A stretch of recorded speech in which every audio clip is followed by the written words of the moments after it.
Sanjay Raut ji, you have 4 minutes, 4 minute है। बाप रे, बहुत दिया सर, इतना मत दीजिए सर, बहुत दिया। 16 घंटा चर्चा है और 4 मिनट दे रहे हो आप।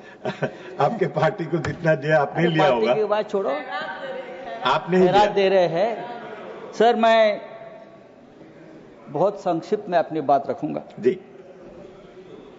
पहलगांव में 26 लोगों की हत्या हो गई, कैसे अब तक सरकार नहीं बता पा रही है। पूरा कश्मीर गृह मंत्रालय के अधीन है। 370 हटाने के बाद कश्मीर को केंद्र शासित प्रदेश बना दिया। वहां की पुलिस गृह मंत्रालय का आदेश का पालन करती है। पूरे कश्मीर में आर्म फोर्स एक्ट लगा दिया है। वहां के गवर्नर भी आपके हैं, बहुत मजबूत आदमी है। फिर भी हमला हुआ और हमलावर निकल गए। गवर्नर ने भी अपनी चूक मान्य की है कि ये चूक हो गई है, सुरक्षा में चूक हो गई है। अगर सुरक्षा में चूक हो गई है, 26 लोग मारे गए हैं, सिंदूर उजाड़ दिया है 26 हमारे माता भगिनों का, तो उसकी जिम्मेदारी कौन लेगा और इस्तीफा कौन देगा? जिम्मेदारी लेकर पंडित नेहरू देंगे?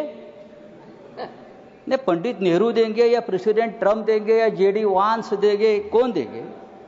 इस्तीफा देश के गृह मंत्री ने देना चाहिए, ये उनकी जिम्मेदारी है सर। इस देश में 24 घंटे में उपराष्ट्रपति का इस्तीफा लिया जाता है क्योंकि आपके बात मानते नहीं। लेकिन 26 लोगों की हत्या होने के बावजूद किसी का इस्तीफा नहीं, किसी से माफी नहीं। ये इस देश की स्थिति है। हमारे आदरणीय प्रधानमंत्री अपने आप को ईश्वर के अवतार मानते हैं, उनके भक्त उनको ईश्वर के अवतार मानते हैं। वो भी कहते हैं, उनका कहना है कि मैं समय से पहले समय को भांप लेता हूं, ये ईश्वर की कृपा है।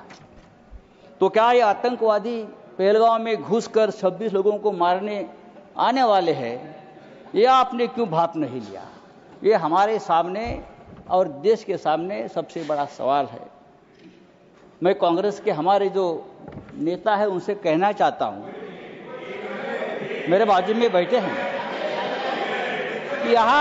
यहाँ कल से मैं जो बड़े बड़े भाषण सुन रहा हूं, चाहे राजनाथ सिंह जी हो, चाहे हमारे विदेश मंत्री हो, चाहे नड्डा जी हो, सबको पंडित नेहरू की बहुत याद आती है।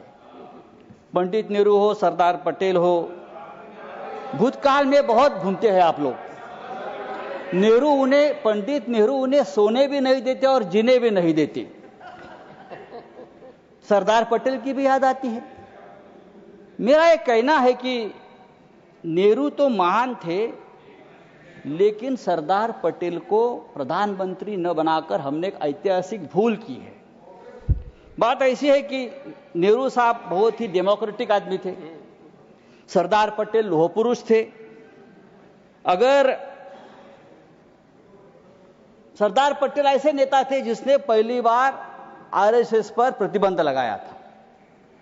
अगर सरदार पटेल जीवित होते और 10 साल, तो ये लोग आज सामने दिखते भी नहीं।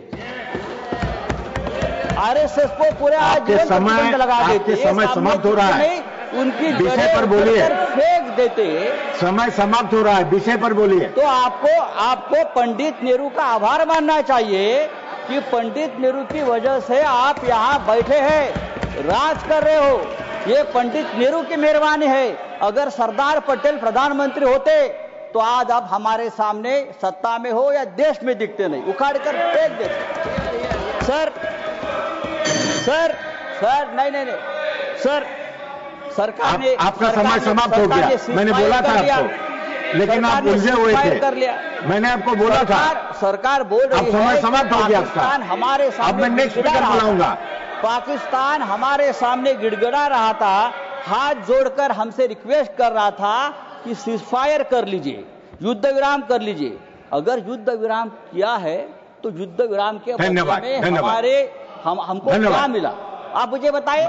बात तो पीओके पर होनी थी, आप समाप्त कीजिए धन्यवाद। कम से कम जो कुलभूषण जाधव 15 साल से उस जेल में तड़प रहा है भारत का, उसको तो छुड़ाना चाहिए था। एक बात करनी चाहिए थी, हमारा कुलभूषण जाधव स्पीकर बुला रहा हूं संजय राउत साहब, आप सीनियर मेंबर हैं, 15 साल से तड़प रहा है, उसकी तो मांग होती। हमारे पास से मछुआरे शंकर राव सावंत।